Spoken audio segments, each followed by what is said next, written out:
Hey y'all, welcome back to the Daily AMG. Today I'm going to be I'm trying to decide how I want to do this because this is my Femmeuary wrap up, but I've read 19 books in the month of February and I want to give screen time where screen time is due. So I think I'm going to talk about my physical books in this part one, and then I think I'm going to go and split up maybe by fiction and nonfiction for my other two. So I'm going to sit down right now and film all of them, but there may be parts I haven't decided yet.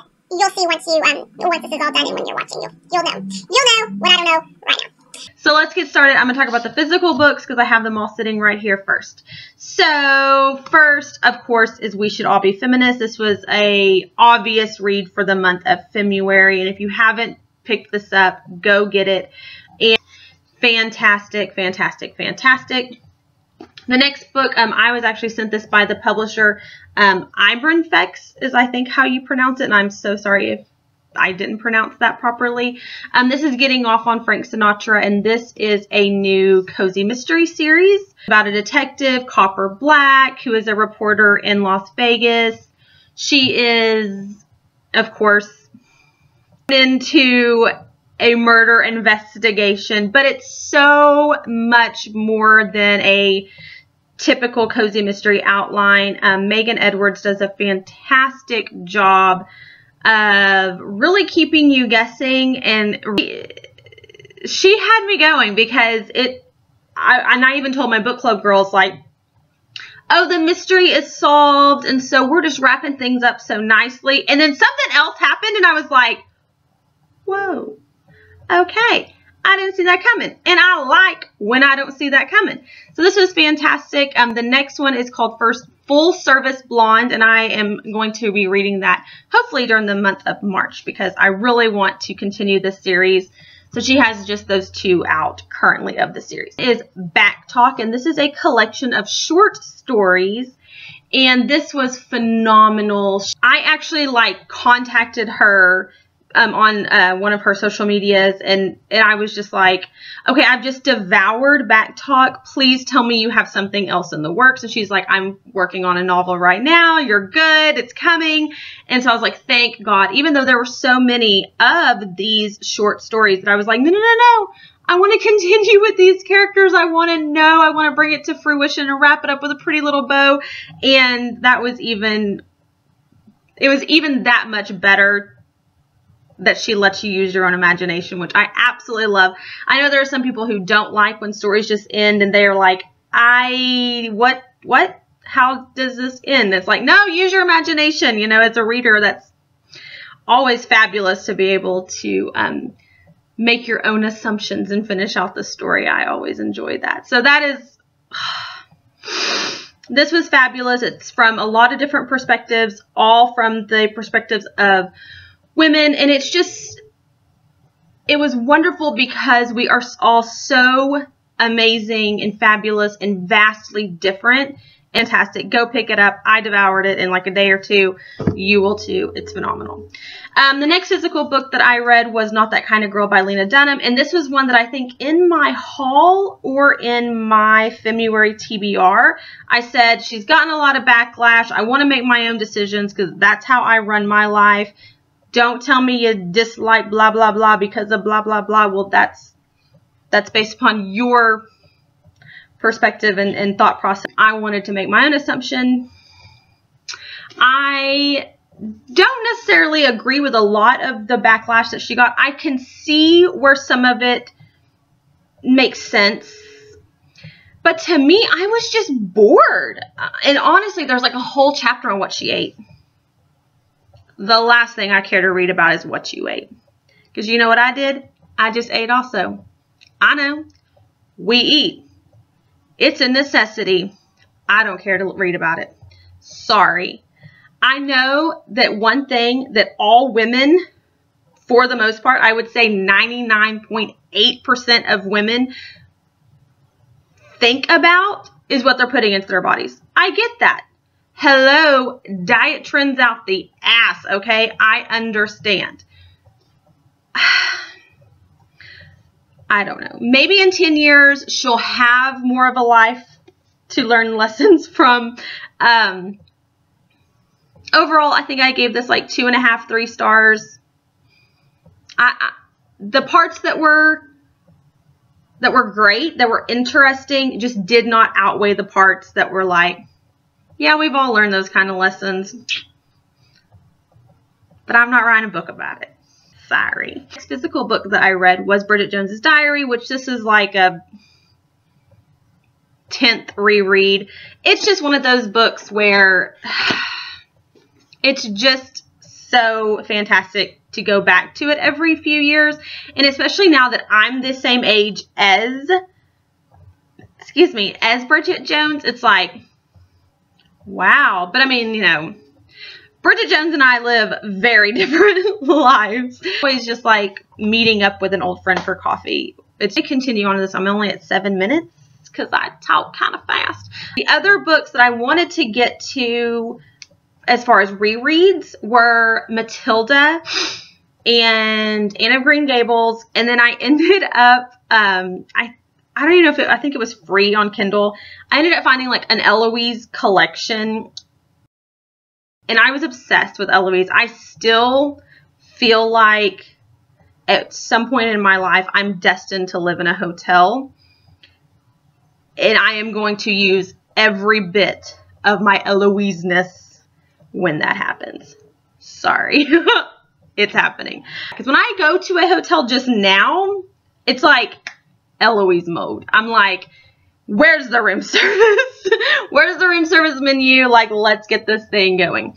Yeah, sorry, not sorry. That's just a part of my personality. So I reread Eloise, Eloise at Christmas Time, Eloise in Paris, Eloise in Moscow.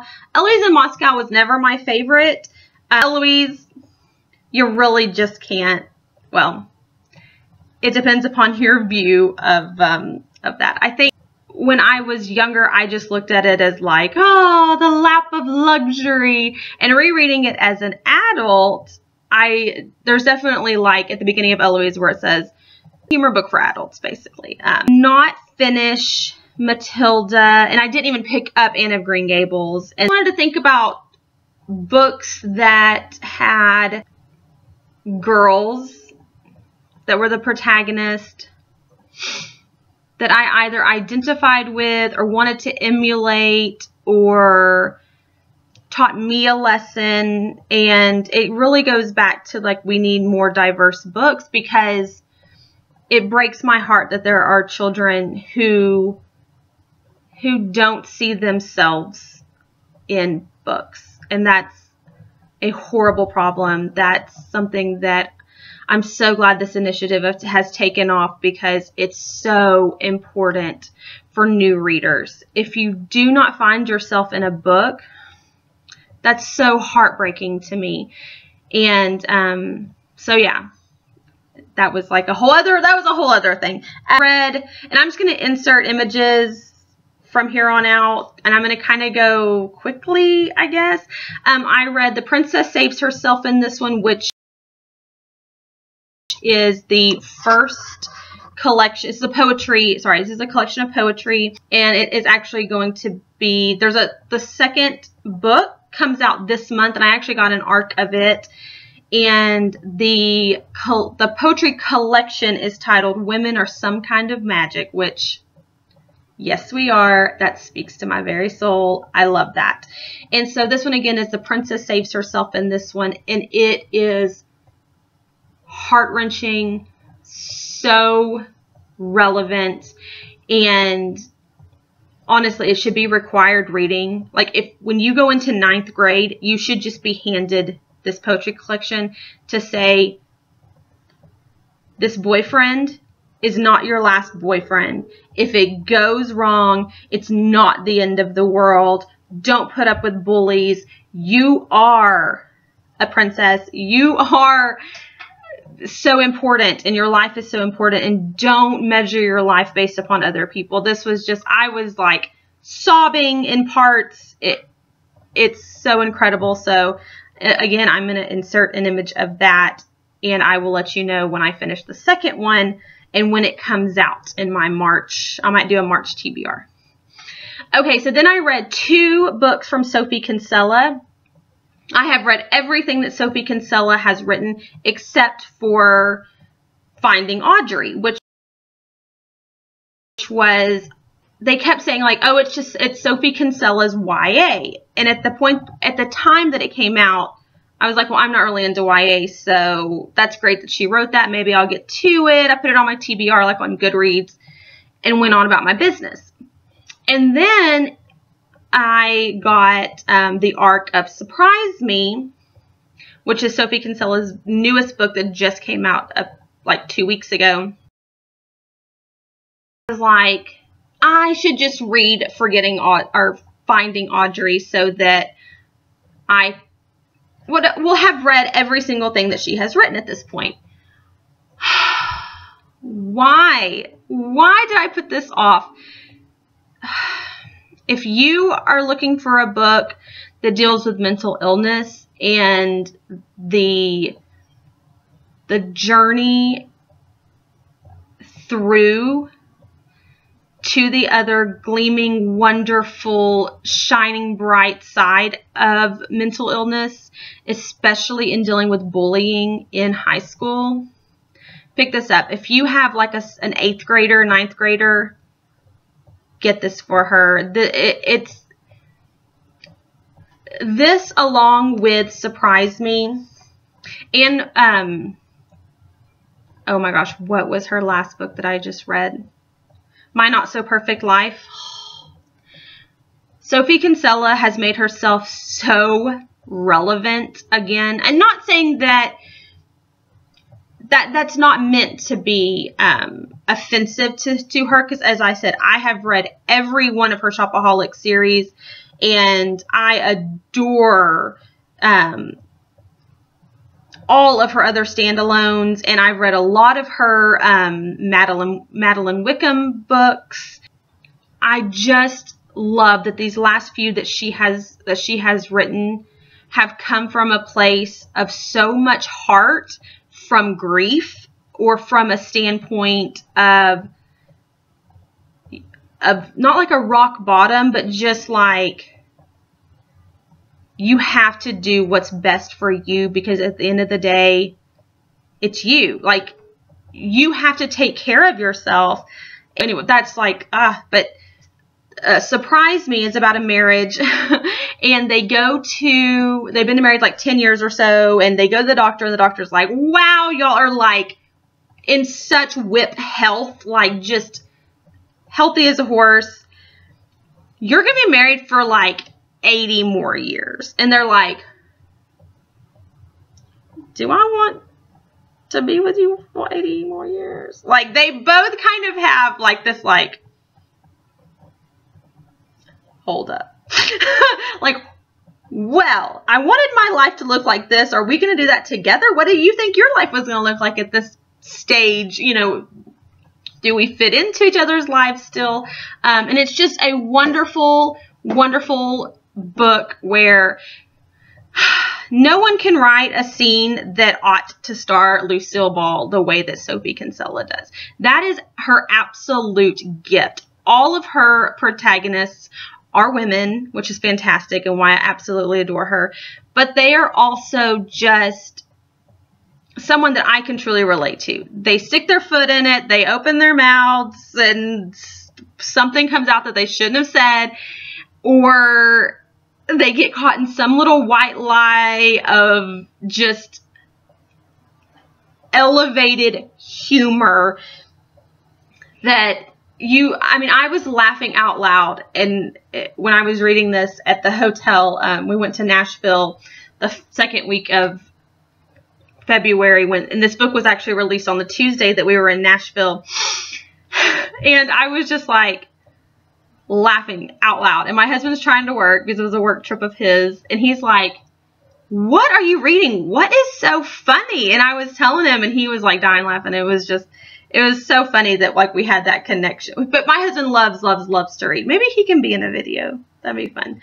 I read Sleepless in Manhattan, and then the second one was Sunset in Central Park. I love anything set in New York. New York City is one of my most favorite places. I'm currently reading, I can't remember what the name of it is, but there was a line in it. I've just started it. That's why I think I can remember the name, but I don't want to totally butcher it because it's going to be totally wrong.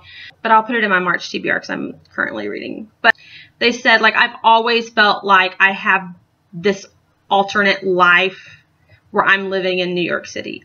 And I, like, put the book down and was like, did they steal my brain?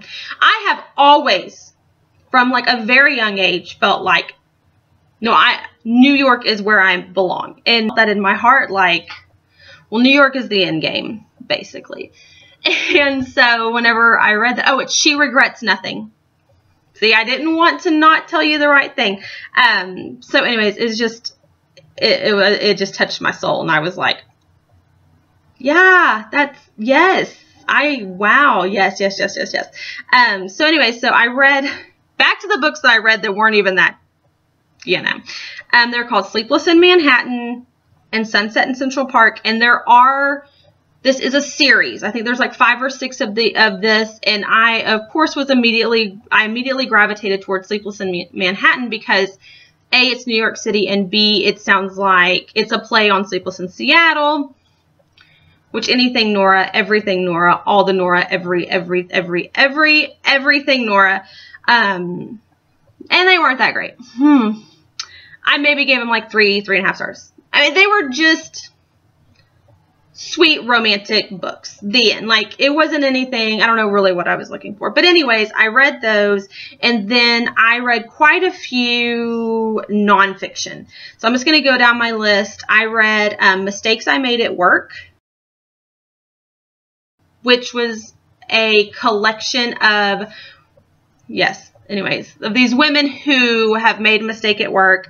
This was not what I would say relevant necessarily. There were a lot of things where it was like, these were mistakes that they made like 70s, 80s, and it's not really necessarily, it's a whole other time now. Do I think that it's worthwhile, especially if you're if you're starting your career, if you're in college right now? Definitely. Absolutely. Put it on your TBR 100%. You'll absolutely learn something from it. I've been in my career for 12 years now, so I was kind of like, yeah, I've seen some of those happen, or, ooh, that wouldn't go that same way at this juncture in life. And then I also read You Are a Badass, which was fabulous, fantastic, 5 stars. Go get it. It's worth every single bit of the hype. And then Braving the Wilderness by Brené Brown. My new favorite book. That was so life-changing. So life-changing. Just treat people the way you want to be treated. And do not do it at the expense of your true self. Go get it. It's phenomenal. A bazillion stars.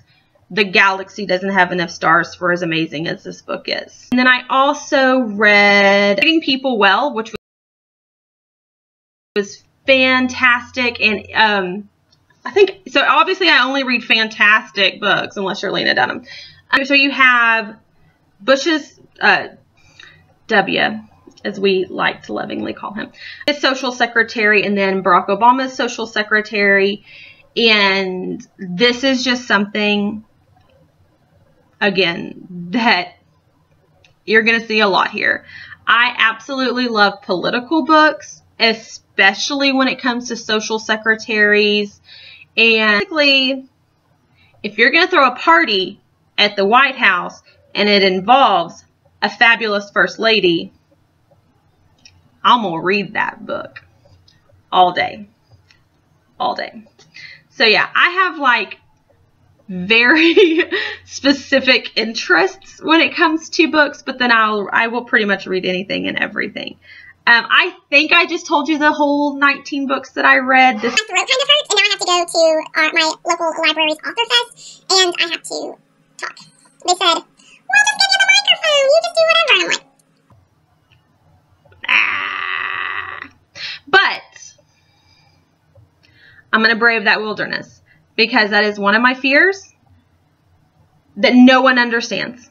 And honestly, I don't really understand it either. I can talk to this camera all day long. I can talk to anybody that knows me all day long, but you put a mic in front of my face and an audience in front of me, and I am like, The words don't come. That's what that was. So anyways, yeah, or the sweat. You know how it is. Public speaking is not my favorite. But anyways, I'm going to get over it. I'm going to get over it. That's a 2018 motto. I'm going to get over it. I'm going to get through it. I'm going to get over it, on top of it, away from it. And I'm going to live my best dazzling life. That's what's happening. And so, yeah. So I will edit this. I will include images. Wait, why am I telling you that? You're not watching this live? Okay, yeah. So you've already seen it. There's images in this, blah, blah, blah. So, yeah. You'll see more from me.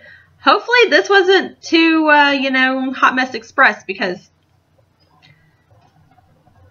there'll be more of that too.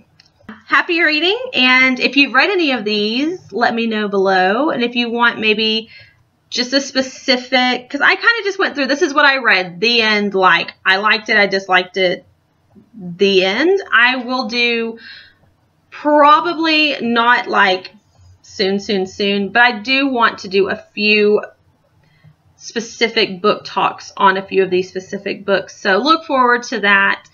And yeah, I'll do a March TBR here pretty quick and let you know what I'm currently reading, because there are some books that I started in Femmeuary and didn't finish. So yeah, look forward to that. And I will see y'all later.